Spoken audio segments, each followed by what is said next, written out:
Hello बच्चों, मैं आरती शर्मा आज आपके गुंजन पाठमाला 2 से वीडियो है। आपकी लेसन को आज हम रीड करेंगे, उसको पढ़ेंगे और समझेंगे। तो आपके लेसन नंबर 15 में है बारी बारी आते मौसम। जैसा कि शीर्षक से पता चल रहा है कि हम आज कुछ मौसम की जानकारी लेने वाले हैं। बार बार जो मौसम हमारे प्रकृति में चेंज होती है, हम जानते हैं कि भारतवर्ष के मौसमों में बदलाव का प्रकृति पर असर पड़ता है और प्रत्येक मौसम की अपनी जलवायु होती है, उसका खान पान कपड़े अलग होते हैं। तो इसी की जानकारी हम इस मौसम बारी बारी आते मौसम में पाठ में पढ़ेंगे। तो पाठ की शुरुआत में कुछ क्वेश्चन आपसे पूछे गए हैं। गर्मी में क्या क्या करना अच्छा लगता है? आपको क्या क्या गर्मी में अच्छा लगता है? हल्के कपड़े पहनना और ठंडी ठंडी चीज़ें खाना, खासकर बच्चों को तो आइसक्रीम खाना काफ़ी पसंद है।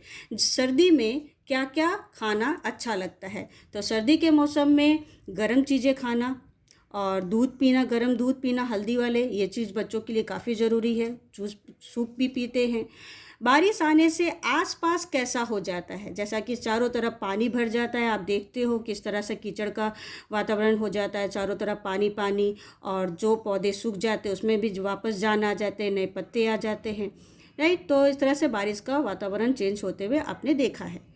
तो हम इस कहानी में आगे बढ़ते हुए देख रहे हैं कि बच्चे और दीदी कुछ आपस में बातचीत कर रहे हैं, जिसको संवाद कहा जाता है, और दीदी बच्चों से कुछ बातचीत करते हुए मौसम की जानकारी दे रही हैं। तो चलिए हम पढ़ते हैं। बच्चे कह रहे हैं, दीदी आज बहुत गर्मी है, पंखा भी नहीं चल रहा।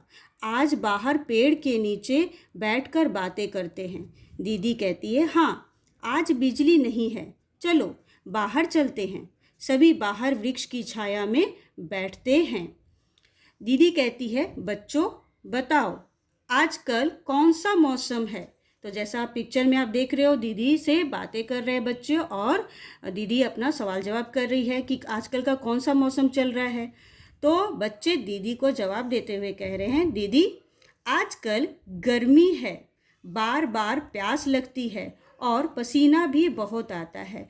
तो जिस तरह से अभी ये इस कहानी की शुरुआत में ही हम देख रहे हैं कि गर्मी का मौसम की कुछ जानकारी हो रही है, कुछ बात हो रही है, तो हम उस पर और भी दीदी कुछ जानकारी देते जाती है और कहती है, दीदी कह रही है, आओ आज हम इसी विषय पर बातचीत करें। मौसम हमेशा बदलते रहते हैं। मई और जून में बहुत गर्मी पड़ती है, धूप बहुत तेज होती है, इसलिए नदी, नाले, कुएं और तालाबों में पानी कम हो जाता है। सूरज जल्दी निकलता है और देर में अस्त होता है। दिन लंबे और रातें छोटी होती हैं। अच्छा बताओ, गर्मी के दिन आपको क्यों अच्छे लगते हैं?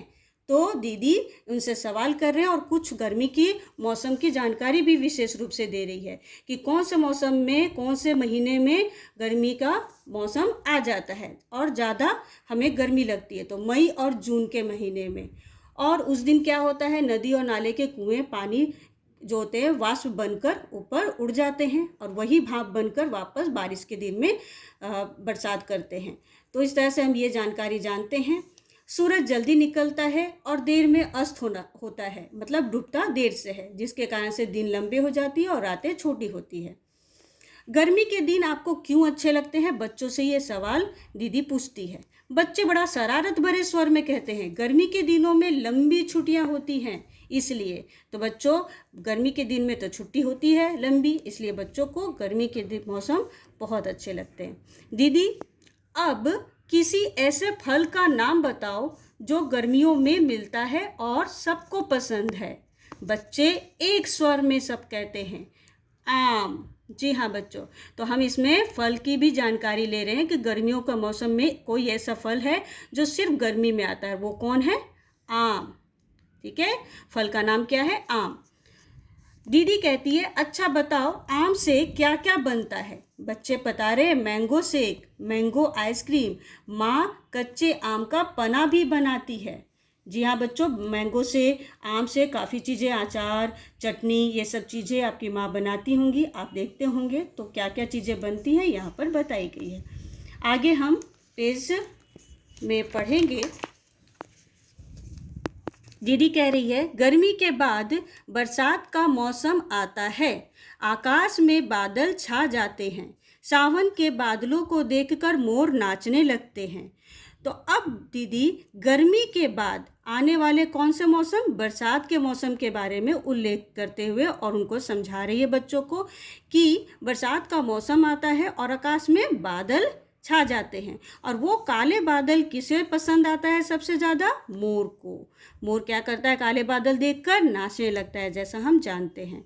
इसी मोर पर एक छोटी सी कविता भी दी गई है, तो चलिए हम पढ़ते हैं। उमड़ घुमड़ कर आए बादल, मोर भी तब आ जाते हैं, नीलम जैसे पंख फैलाकर अपना नाच दिखाते हैं। ठीक है, बच्चे मोर को बहुत पसंद करते हैं और वो क्या करते हैं, काले बादल, किस तरह से काले बादल देखकर मोर पंख फैलाकर नाचने लगते हैं। इस पर ही छोटी सी कविता है। बच्चे कह रहे हैं सावन के महीने में ही राखी का त्यौहार भी मनाया जाता है। जी हाँ बच्चों, सावन जो कि अगस्त महीना कहलाता है, ये हिंदी के महीने में सावन, और ये कब, इंग्लिश वाले महीने का जो अगस्त है उस समय ये आता है। तो सावन के महीने में कौन सा त्यौहार है, राखी का त्यौहार हम मनाते हैं। आगे कहानी में हम पढ़ेंगे। दीदी कह रही है हाँ, बरसात कम होते ही हवा ठंडी होने लगती है, धीरे धीरे सर्दी की ऋतु आ जाती है।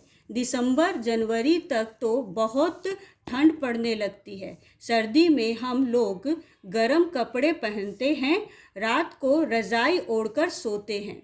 सबको धूप अच्छी लगती है, पर उन दिनों सूरज देर से निकलता है और जल्दी अस्त हो जाता है, जिसके कारण से क्या हो जाता है, हमारा दिन छोटा हो जाता है और रातें लंबी हो जाती है, क्योंकि सूरज देर से हुआ और जल्दी अस्त मतलब जल्दी डूब गया, है ना। जस्ट गर्मी के ऑपोजिट होता है। तो बरसात के बाद कौन सा मौसम का आगमन होता है, दीदी अब बच्चों को ये बता रही है। तो कौन सा मौसम, सर्दी, और किस महीने में आता है, दिसंबर और जनवरी।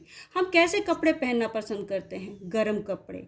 ओके, तो आगे बच्चों बोल रहे बच्चे, फरवरी के अंत तक तो सर्दी कम हो जाती है। सर्दी का मौसम फरवरी के अंत तक कम होने लगती है। दीदी कहती है ठीक कह रहे हो, सर्दी कम होने पर बसंत ऋतु आ जाती है, फसल पक जाती है। किसान अपनी पकी फसल देखकर फूले नहीं समाते। जी हाँ बच्चों, जैसे सर्दी कम होने लगती है उस समय एक नया मौसम, बसंत मौसम, जिसको आप इंग्लिश में स्प्रिंग सीजन जानते हो, उसका आगमन होता है। वो फसल पकने का समय काफ़ी अच्छा होता है, क्योंकि उस समय न ज़्यादा सर्दी, न गर्मी, न बारिश का मौसम होता है। काफ़ी खुशनुमा मौसम कहलाता है और फसल पकने का समय काफ़ी उपयोगी होता है। उस बसंत पर ही छोटी सी कविता दी गई है, चलिए हम इसे रीड करते हैं। सर्दी गई बसंत है आया, बदल गई धरती की काया, रंग रंग के फूल खिले हैं, वन बगिया सब महक रहे हैं, डाली डाली झूम रही है, पीली सरसों फूल रही है। बच्चों, इसमें सर्दी के बाद बसंत है आया, जो कि बताया गया, और बदल गई धरती की काया, मतलब उस समय धरती का रूप जो है बदल जाता है, क्योंकि बसंत का मौसम ऐसा होता है जिसमें नए नए फूल खिलते हैं, रंग बिरंगे फूल आ जाते हैं, सारे बगीचों में महक उठते हैं फूलों से। ठीक है, डाली डाली झूम रही है, कहने का मतलब हर जगह हरे भरे पत्ते, फूल खिलते हुए दिखते हैं। पीली सरसों, खासकर सरसों के खेत में आप देखोगे इस मौसम में पीले पीले सरसों के फूल पूरे खेतों को लहरा उठते हैं। तो इस तरह से बसंत के मौसम की एक कविता के द्वारा उल्लेख किया गया है। आगे हम देखें, बच्चे कह रहे हैं दीदी हम तो सर्दी के समाप्त होने पर होली के त्यौहार की राह देखते हैं। जी हाँ, जैसे ही सर्दी का मौसम समाप्त होता है, जो कि मार्च का महीने तक, क्या त्यौहार आता है, होली के त्यौहार। ठीक है, तो एक त्यौहार मनाते हैं हम होली का। बहुत मज़ा आता है मुंह पर गुलाल लगाने और कपड़ों पर पिचकारी से रंग डालने में। बच्चों को होली खेलने में तो काफ़ी मज़ा आता है, यहाँ पर सब आप देख रहे हो और समझ रहे हो। दीदी कहती है बच्चों, इस तरह ऋतुएं सदा बदलती रहती है, प्रत्येक ऋतु का अपना ही आनंद है। तो जिस तरह से आज हमने इस कहानी को रीड की और बच्चों ऋतुओं के बारे में, मौसम के बारे में जानकारी ली, और हाँ, हर ऋतु हर बदलती रहती है और सभी ऋतु की अपने अपने मौसम की अलग अलग आनंद ही अलग होता है। और सारे मौसम हमारे लिए काफ़ी उपयोगी और ज़रूरी भी है। तो इस कहानी को आप घर पर बैठकर रीड करेंगे और उस पर आधारित अभ्यास कार्य भी करेंगे। ओके बच्चों, फिर हम क्लास में मिलेंगे अभ्यास कार्य करते हुए। Bye bye.